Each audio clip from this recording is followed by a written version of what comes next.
Hello, Croasdaile folks. How are y'all doing today? So glad you came back for our next Croasdaile podcast. I'm sure you'll enjoy this one. Okay, let me introduce Dottie Kellogg, who is our guest today to talk about everything that she knows. No, I'm just kidding. But don't worry. I can't remember what I don't know or do know. I don't know. But anyway, Dottie, let me start off with something simple. Okay, sure. Where did you live as you were growing up, and take me through your high school years? I was born in Warrenton, North Carolina, Really? close to the Virginia line, where my father was a soil conservationist with a brand new agricultural agency. It was brand new at the time. And so I was there until I was 4.5 when my family moved to Halifax, North Carolina, because my dad was transferred there. And it's Halifax where I was all the way through high school, right? Okay, That's what we're doing? Okay, all right, high school. It's a tiny town. It had 350 people in it when I was there, and I think it's dwindled to like less than 100 now. But it's a town that has lots of North Carolina history from mainly the colonial era. It was a hub at the time. And so North Carolina history, particularly what happened in Halifax, was central in my life when I was growing up, because it's eastern North Carolina, northeastern North Carolina, but still 100 miles from the coast because it's close to the Virginia line. So it was an isolated area in many ways, and it still is. But it was a wonderful place to grow up as a child because I had village life and families that, not just one mother, but many mothers. My brother said he could do nothing across town and get back fast enough on his bicycle before his mom knew what had happened. So that's the world I grew up in. That's okay. And I grew up my school was a 7th grade, 3-teacher school. It was very small. The world was completely segregated. And so there were not enough children in Halifax to do more than have a 3-teacher, 7th grade school. And then we all got on the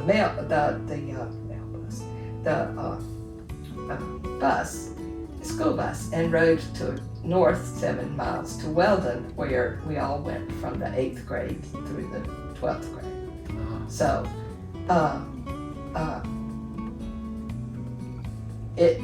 my world, I always thought it was probably even more backward than the rest of the world, and I think it was because it was so isolated at the time because of our that situation I just described.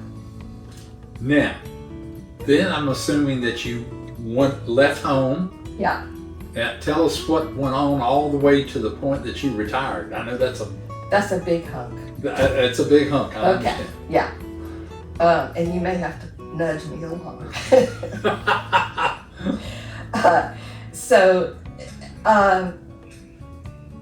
My Halifax world,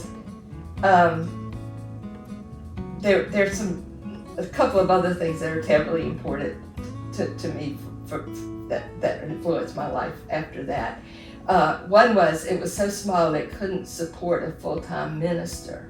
So I grew up ecumenical. I grew up going to the Baptist church on first and third Sundays, the Methodist church on second and fourth, and the Episcopal church on 5th and Christmas Eve. And I have been strongly ecumenical ever since. I couldn't help myself, I don't think. Okay. We had Bible school in the elementary school, so that everybody went to Bible school, even so it was a big deal. Okay, so I was very involved in my church, and I really thought I was being called to be a missionary nurse. Of course, God didn't have but 4 choices then for women. It was teaching, nursing, secretarial, and whatever the other one was. And so I went to Chapel Hill, to UNC's fairly new School of Nursing, which had where you could get a BS degree in 4 years. So it was a 4-year school. I ended up there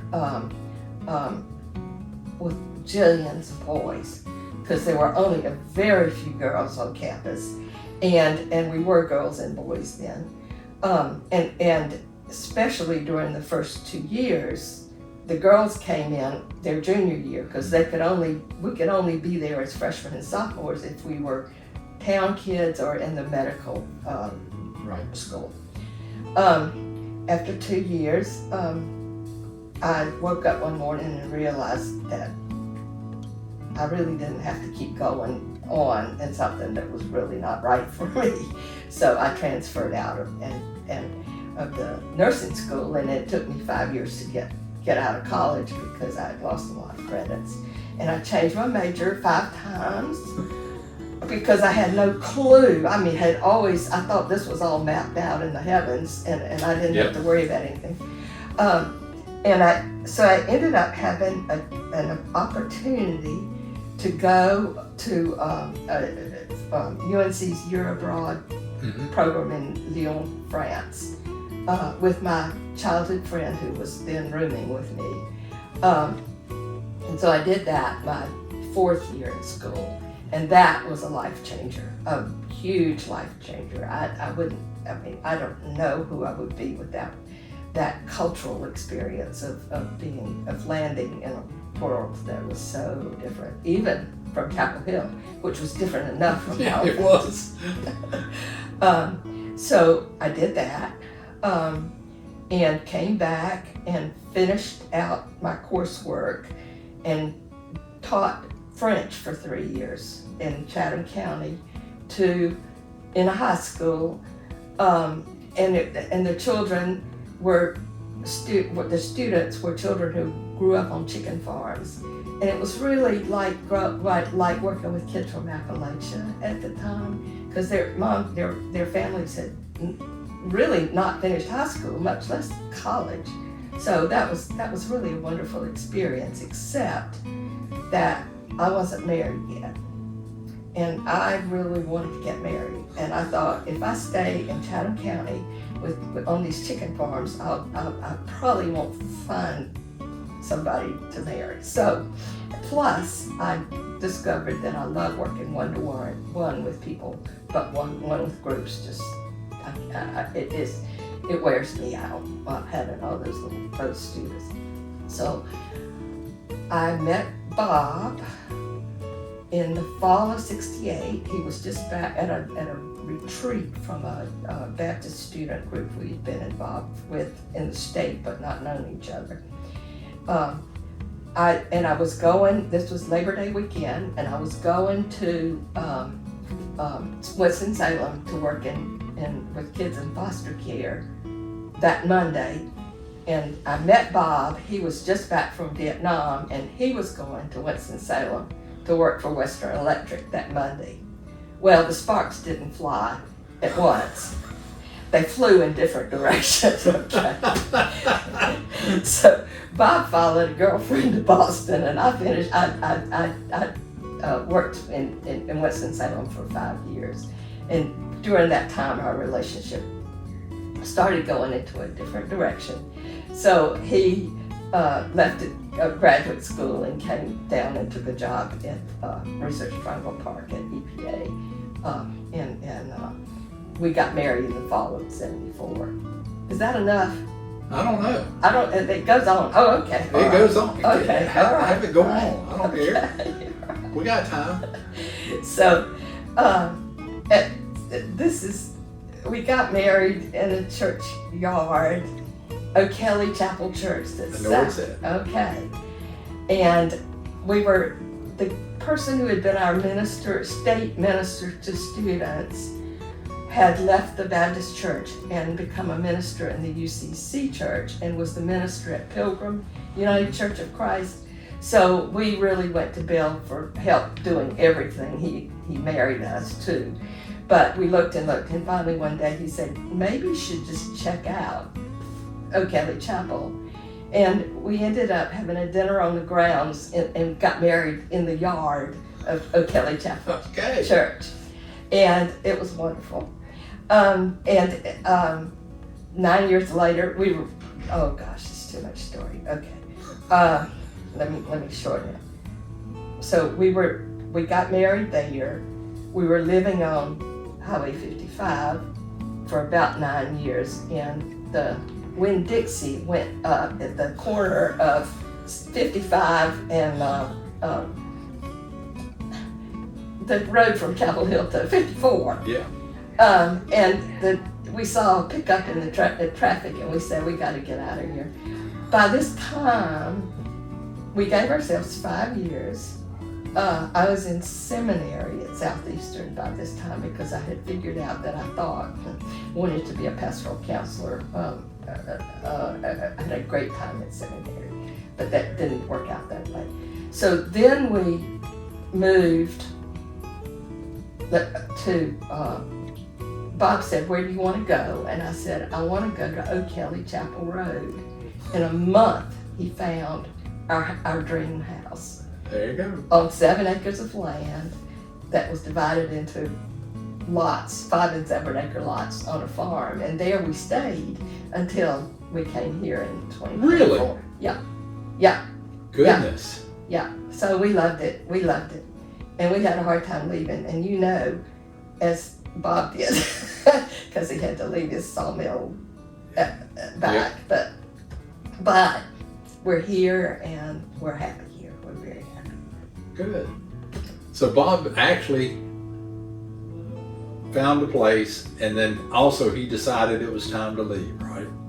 Or did you decide? No, he did not decide he would have never decided. I shouldn't tell this forever, but it's forever. We had a course. I took a course in 2014 with you and Fred Porter and Mary Lou Barlow, who kind of invited me to do this. I'm so glad. And it was a wonderful experience, but I decided among all the CCRCs that it was either Carol Woods or Croasdaile. And I told Bob, and he said, I'm never going anywhere, but if I do, it'll be Durham. So that made Croasdaile the one. Go into first place, and neither one of us has regretted the second.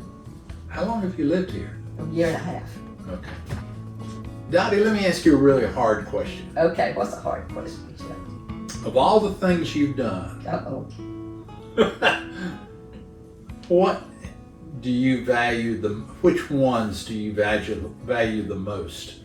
You're talking vocation-wise, I think. Yes. I'm really glad to go over that whole thing. I actually set out to do pastoral counseling, went to Southeastern Seminary, did 15 months of clinical pastoral education, which is chaplaincy training at UNC Hospitals in Chapel Hill. And the harder I tried to be a minister, the more I turned back into a social worker, which I had done when I was very young.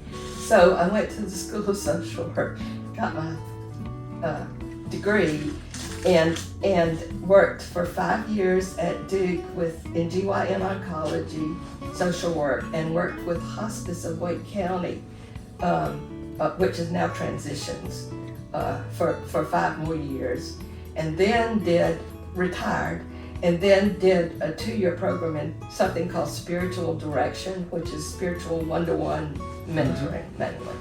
And that's what I did that for 10 years. until I couldn't remember so well, and I kind of gave it up because I couldn't remember people's stories as well as I wanted. You got old like the rest of us, didn't you? Yeah, I did. Yeah. So, but what I like the best, I love my hospice families. My territory was out around Fuquay before the county was completely urbanized out that way. I mean, it was in transition, but I love my hospice work. I love being with families. I loved working with my team because team meetings were really important at that time. So we all shared a lot, and so that was a big favorite. And my spiritual direction has really pulled together just about all parts of my life that I really enjoy as well. So yeah. So I'm assuming, excuse me, that you're having a really good year and a half by being here. Yes. Yes. Must have been those people you eat dinner with every now and then. Oh yeah. Oh yeah. Oh gosh. And a lot of it's the laughter. Yep. That's not all of it, but it is so important to me to be able to just have a belly laugh every once in a while. Well, it helps your digestion. It does. Anyway. Yes. Dottie, I appreciate you coming by and sitting down and doing this. So, folks, if you see Dottie, you can talk to her all that you want to. She'd be great to listen to you. Okay? You've got me lots of business. Yeah. Trust me. You heard that one? Thank you, people. Have a good one.